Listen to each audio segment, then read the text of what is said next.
Hello, I am Sarah Millican and welcome to episode 11 of How to Be Champion Storytime. I really hope you're enjoying this. I certainly am. Yes, I'm wearing the same clothes as yesterday's episode, but this is my favourite top. And I've put proper makeup on with like wings, like little flicky eyes and lipstick and everything that I decided to record two in the same day so that tomorrow I can look like shit. Not record any. That's my plan. Oh, and for the people who are asking why we can't do these live, it's because I live in the countryside and the Wi-Fi is shit. So I have to record these and send them in overnight. That's how long it takes. Great. So we are up to episode 11 and we are still in the chapter things I've been bullied for. This might be quite a few chapters. Episodes. Fuck. Anyway, sorry. Wearing Jesus sandals. Some kids took umbrage. Fuck knows why. Anti-religion? Or maybe my toes were hairy even then. I personally like the way they clacked when I ran along the back lane. Number 7 of things I was bullied for. Being in a toilet. For some reason, when I went to the toilet at school, some girls would stand on the toilets in the cubicles either side of mine and look over the top. I'm not sure what they were looking for, but I've always been a quick weir ever since. Maybe they were checking for pubes. Maybe it was just generic bullying.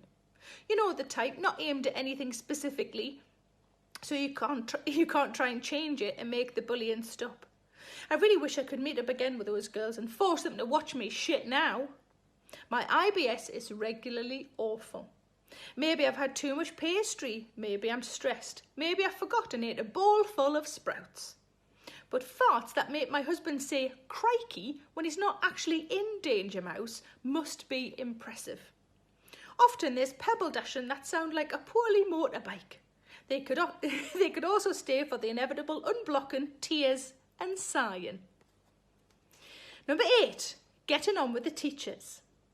My sister was in hospital in a big way when I was 12, so my mum kept me off school for 5 weeks while the NHS saved her life a few times. God bless the NHS. When I went back to school, I was older and more stupid. Well, I was moved from top class to bottom class for a few subjects because I'd missed 5 weeks' work. A combination of me turbo catching up and my mum shouting at the headmaster got me moved back. The older thing didn't go away. When you've seen a close family member nearly die a couple of times, you can't be 12 anymore. So I got on real well with the teachers and not with the kids. I also apparently looked like one of the teachers. Number 9, looking like one of the teachers. I had a perm and glasses, and so did Miss Collier, the chemistry teacher.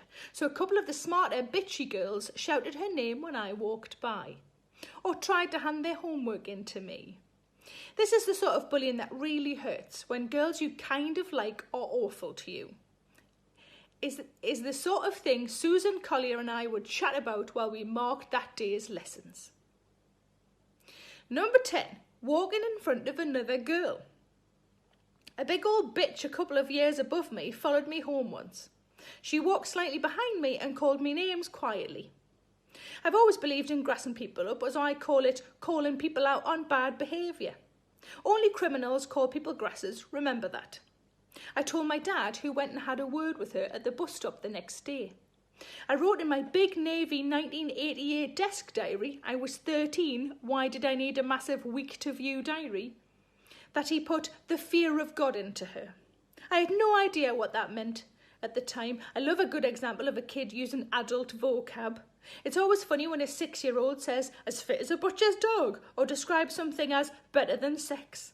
Clearly, I don't have kids. That cow never bothered me again. Not even 2 years later, when we were paired up to go ice skating on a school trip. Because I was younger and inexperienced, she was told to hold my hand. We skated in silence. I remembered the safety briefing we'd had about pulling your hands into a fist if you fall to save all of your fingers from being sliced off. I tried to fall a couple of times thinking hospital and no digits would be better than this. But wowzers, she was sturdy. It was the most terrifying hour of my life. And that is the end of episode 11. Thanks very much for joining us. I will see you tomorrow. In the meantime, be good, keep clean. Wear the same top if you like it. fuck it. And wash your fucking hands. Take care of yourselves, and I'll see you tomorrow. Bye-bye, lots of love, bye. Hello, it's Sarah Millican here. Please make sure you subscribe to my channel to stay up to date with all of my latest videos. Don't forget to like, pop a comment below, and why not stick around to watch a few more? I'm sure those emails or those dishes can wait a bit longer.